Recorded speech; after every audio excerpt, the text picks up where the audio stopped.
and welcome to yet another episode at Film Sandwich. I'm your host, Mark, and today we're going to do something pretty cool. You know, when it comes time to doing corporate group shots, a lot of times photographers will just go to the office, they'll go to wherever they are, get everybody together and take a photo and call it done. Well, you can be a lot more creative, and sometimes being a little bit more creative is kind of nice because you can give the talent something that other photographers may not even be thinking about giving them. So today I'm going to show you a quick shot that I did with a group of realtors and how I went about it. So they want to be known about being high dollar players in the luxury real estate market. So I thought, what better way to show that off than actually maybe photograph a really cool twilight HDR shot of our town. We live in Sarasota, so with the Ringling Bridge, I thought it would really be cool. So what we did is a plane flies over because, well, it is. We went out, which is we, mean me, went out about 6 a.m. and set up the camera, and before the sun rose in Sarasota, on the other side of the bridge, we got a nice HDR shot that you could take a look right here.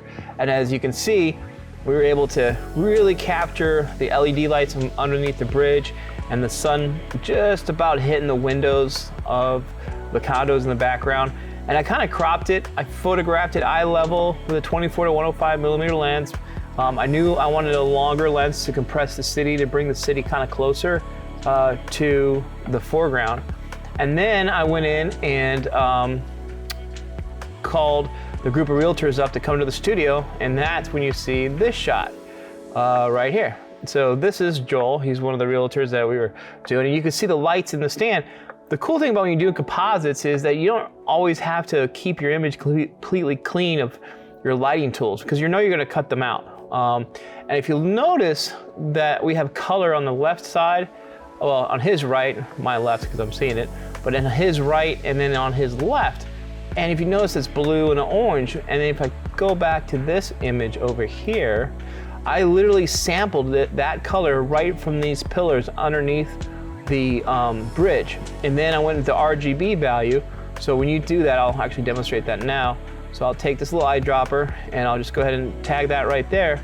And then when I hit this color swatch that it comes with, you notice it brings up this color picker. And here's the cool thing. Look at my cursor here. You see it says RGB, it says blue 253, green 92, and red 0. Those are the same numbers that we were able to plug in to the studio lights over here. So if you look at these studio light, this studio light right up here, and it's a Kino Celeb, and that Kino Celeb has the opportunity or has the option of dialing in your RGB value. So I knew for a fact that this blue light that was hitting the side of his head was exactly the same color from the bridge. And same thing here with this little orange kind of sunset. So once again, I went back here and I just kind of sampled something around here. Don't remember exactly what, but I sampled the color. You click on the color and boom, there's your RGB value. So once I'd established that I wanted two colors from two sides of this beautiful picture I took with HDR. By the way, I use a program called Aurora, which you'll see a logo for it right now, a little pop-up, yay. It's great for HDR. You guys, I mean, it's just great. Gives you a lot of options, a lot of samples. Over the years I've used it, and it's just a solid HDR program. If you don't know what HDR is, basically it's shooting multiple images at different exposures and combining them to make something that is awesome. That's the basics of HDR. All right, back to Joel. So now we see him in the studio environment. You see how the light stands around him. I full length because I wasn't sure if I was going to go full length or not, so I shot him full length. So now what I'm going to do is, the cool thing about the new Photoshop is that it has a subject select tool, which is all AI, which is amazing. So I'm going to go ahead and do to image and go over to select and hit subject, and literally the technology that this does is awesome. And I'm actually going to go ahead and do Command J, which will actually copy it onto a new layer. And then you literally can, I mean, he's perfect right out of the gate, which is awesome. So now what I'm going to do is I'm going to kind of put him into the scene just like this. And then I'll probably clean him up a little bit, and I'll show you a couple more tricks. And then we'll kind of jump ahead and you do it repeatedly for all the group people. But let's just go ahead and we'll just take him And I know there's probably an easier way of doing it, but I literally just drag a window hair that I can see, and then I just whoop, pop him. There he is. Bigger than the bridge. Oh my God. And apple tea. All right, we'll bring him back down, and we'll put him on there. And I know that about there. Another thing too, if you know you're gonna do a composite, usually you can maybe want to even have somebody stand here, and then you can match the height. So I actually stood here. I don't have it in this one because it's a finished shot, but you could actually photograph yourself in the HDR shot, knowing full well you're gonna replace it with other humans. So now when I take a look at this shot, right, I crop it, bam, there's the blue. I'm gonna need to crop it, because I was gonna do a big thing about shadow and the feet, but at the end of the day, just crop the feet out and get the group shot. So now here's our first one, and automatically, I'm just go ahead and crop this out, and then I'm gonna show you a couple quick techniques that you can do. There's actually one technique that you can actually sample and get an overall color of the actual image, and it'll kind of mathematically tell you what the color should be. I don't want to get you guys confused because I have a couple other little tricks that I like to use, and it's kind of fun. So this is really a great way to have fun, push your creativeness a little bit, also your Photoshop skills. One of the best things about when you do composite work and you have a location, once you kind of know the location, if you've got an HDR image, well, it doesn't matter what time of day your people come in to the studio. Doesn't matter what time of day, because now you can be really convenient for your clients. And hey, they want to come at 10 a.m., want to come at 2 o'clock, bring a group of people, you can accommodate that in the studio space, and not have to be right at sunset or right at sunrise for a photograph, because you're going to do composite, which is great. All right, so I've just dropped him in here, and I noticed that he's a little light for the scene, so I'm going to kind of blow it up a little bit. Now I'm watching at 100%. Looks pretty good. So now I'm just going to go to image, adjust levels, and just and I'm really just doing this as a feel to see where I want to be. And there's a couple ways you could do this. You could do an adjustment curve, you could do a bunch of curves, but I'm just hitting this real quick. All right, I'm liking what I'm seeing right now, and then we can go ahead and do what I like to say is clean his face up a little bit. And the way we do this is, I've used this a couple times, and this is actually a very popular technique, so I will show that to you now. So just drag that, duplicate that layer, go to Command I, like that. You're gonna make an inverse on that, and then you're gonna go to Image, Adjust, Hue, Saturation, bring that saturation down to zip. Now we have a black and white image. Over that top, we're gonna go to Image, then we're gonna go to Filter, Other, High Pass, and everybody uses this for the faction stuff. If you do 10, 20, just pick a random thing. I just say pick 12, then do Gaussian blur. The next thing you need to go Filter, Gaussian blur, which is right there. Blur, Gaussian blur, and we'll do half of that. So usually it's half of what I use. So if my high pass filter was, say, at 10, I'm gonna do a radius of Gaussian blur at 5, right? And then, or maybe even less, maybe a third of that. And then say okay. And then I'm gonna go normal, vivid light. And you can see how, it looks kind of crazy, but he's kind of smoothed out a little bit. You can also do soft light, vivid light, and I probably do have another layer turned on here. So make sure all those layers are off. And now with that, I'm just gonna go over to layer mask, hide all.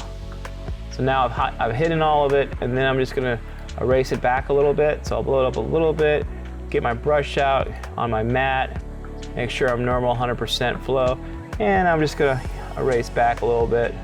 That's all I'm gonna do. Hit white, reveal. And all this is gonna do is kind of smooth it out a little bit. Clients always like this, and the reason you use a high pass filter is it kind of keeps the overall texture of the skin, which is great. You should do the high pass filter before you do big blemish removal. I have a little highlight here on his cheek. which I probably should have got rid of before I did it, but let me see if I go back to this layer. Patch tool is really great for highlights because you can fade back a highlight. So I just do that, drag it up there, Apple T, and then you can see how it kind of came out because I'm on this layer here, and that's why you need to do this by kind of steps. So what I can do to fix this is just go ahead and erase this particular matte. And the reason we on his texture matte, I guess is a lack of a better word to say it, it's my high pass. So this is without it, with it, and you can see how it kind of like comes up with the red. So let's see what happens if I take this and I go ahead and delete that right there. I'll just use this and try to work, you know, natively. And what I mean by that is like non-destructive is always nice. So now I just erased that a little bit, and this is erased that. I got his shine back a little bit. But now you can tell that compared to that, you know, it just softens it up a little bit. It looks great. So now I'm gonna pull this back out a little bit. All right, and then here's a technique I learned a few years ago doing composite. You can see now his skin looks great. You know, when you're doing corporate photography, you're not a fashion guy. You're not trying to make the skin the most, you know, slickest, beautiful. You're just trying to make the client look their age, but, you know, nicely is what I like to call it. All right, so he looks good. He's sitting there. Now I'm gonna go ahead and do a little burn and dodge. So I'm gonna create another layer. I'm gonna edit. I'm gonna fill this with 50% gray. Like, oh my God, where did the image go? Oh, no worries. Go to normal for the overlay, come down and go overlay. And that basically means like nothing is there. 50% normal, and I got this from another photographer, this technique, and everybody's techniques from everybody else. It's all part of the learning, you know? All right, so now we got that. We're gonna do a little burn tool, which is that hand, shadows 14%. And I want to just make a little more contrast on his body compared to because I have a key light coming in, like the sun coming to the right. So I'm just going to come in here. I'm just going to drag it. You can always see his pants darkening up there, just like that. And then his shirt, I'll just darken that up a little bit. And now you can see, and even his face, I'll come down my brush size. I'll come down like that. And now I have a nice dark brush happening. And then I'm feeling pretty good about that. You see the difference as I turn that on and off. It's like, okay, that's like, I can believe that coming from the left side, from the right side of his left side. My right, because I'm looking at the image. But key light coming on this direction. Okay, so now to sell the effect, because of the down here a little bit, I'm just gonna add a little gradient. But before I add the gradient, I wanna get an overall tone. And this is where you can have a lot of fun. So here's what I like to do. So you take the eyedropper tool, do this, and let's just do the sky, right? So now that's the sky, well, on the wrong layer. Pardon me, should be on the right layer. So come on down, here's this layer here, and I'll go ahead and sample the sky. One more time, turn that off, there's Joel, there's that layer, and there's a sky, there's that sky. How about a little orange? I'm like looking to see what kind of colors popping up over here. And so cancel, let's go to that right there, like orange, right? So now we'll turn his layers back on, and then we're gonna go to a new layer up here and literally edit fill, you know, like this, and we're gonna go foreground color. Like, oh my God, it's crazy, right? Well, it's like a wash of color, but you're gonna only do it on like say vivid light, and you're just literally gonna do it like 2% opacity. So here's 0 opacity, and then boop. Now you can see that little, it kind of takes on that whole vibrance of that tinge, right? And there's a little bit more right there, but you can come in here and Photoshop this, I mean not Photoshop, but do a little matte paint. So that's 10%. I like to run this around 4 or 5, and it's just throwing the color of the image in one direction overall. And I'm gonna add another 6 people to this shot. So it's really great to like have an image thrown. So I did that yellow warm color at 5%. Here's 5% right here. And you can play with the vivid, the hard light, the soft light. Sometimes soft light plays better too. But you can still see how it kind of influences the overall color tone of the image. And now what I'm gonna do is do the blue side, because I don't know if I want the warm or the blue. So I'll come over here with this. I'll pick that blue color up. There it is. Do another layer. Turn this one off. Now go edit, fill, like this, foreground color, okay. Boom, go ahead to overlay like this, and come down to opacity, and boom. Oh man, I'm liking the blue. So I think I'm just gonna go with the blue right there, which is gonna be awesome. And then another thing you could do too, is, you know, if you see things you like, for instance, this light right here, you sample that, you come back on your background image, right? And then you get yourself a brush, and it'll go down to like really light opacity, like say 8. And let's see here. Oh, recovery can no longer be saved because scratches are focused. Okay, so my scratch discs are a little full, which is kind of crazy. So we're going to master group PSD. So we're on the background too. I'm going to close that one. Don't save. All right, that should free up something there.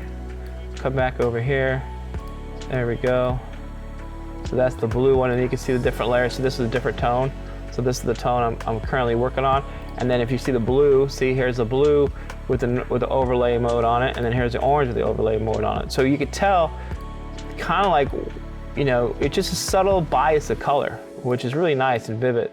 And you just have fun with it. Honestly, when you go down this path to the client, tell them it's a little experimental, we're gonna do a composite, it's gonna look cool, you know, and half the time they're gonna run with you for sure. Okay, let me back that up a little bit. All right, so now we're compositing Joel in the scene. I've showed you a couple different ways of using the color sample, and of course the burn and dodge, which is great. You can see how we did that with the 50% overlay on the gray. And now the next thing I was gonna show you is even on the background here, if you wanted to do a new layer, sample the blue, right?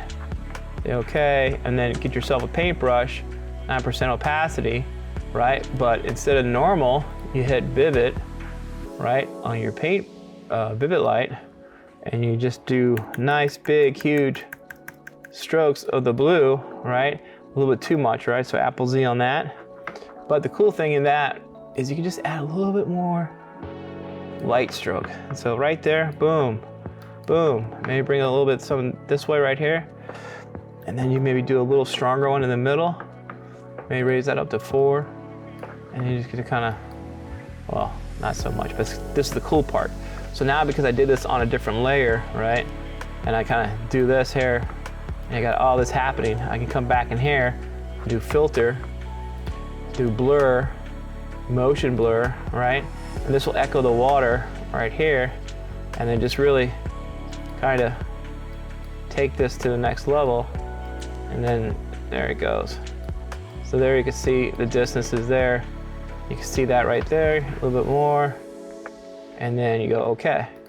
So now we've just added that, and I'll use a motion blur instead of Gaussian blur, so blur left and right to go with the waves, and you could kind of tell that I just added a little bit more color, a little contrast, and you can even go in there, image, adjust, you know, levels, and just adding a little bit of detail when it comes to color, and like maybe just bring that down and see how that pops now a little darker, and you come over here and you just see it's real subtle. And you know, a lot of times it's just a little bit building and building and building on an image.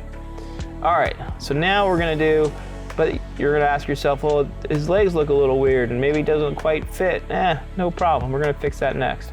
So we're gonna take another layer, move it all up here, and then we're gonna do my little gradient tool right here, and literally we're gonna just do black and white gradient. I'm just gonna go whoop, like that, and then we're just gonna come by to normal, go to probably a multiply, and then we're just gonna go ahead and go, whoop, just bring it down. That's it. That's all we're doing. We're just doing the legs. So now this time, that's pretty much ready to go, and I'm gonna bring the other people in, kind of fast forward on you guys a little bit, and I'll show you the finished composite. So now you see we have everybody in there. We got a nice blue tin, and it looks really great. And that's it. All right, guys. Well, that's it for the episode. Hope you guys enjoyed it. Don't forget to like and subscribe, share this among your friends. And if you guys have hints for me about compositing, or you see things that I can do even better, hey, we're all learning here. So look forward to the next time. I'm Mark for Film Sandwich.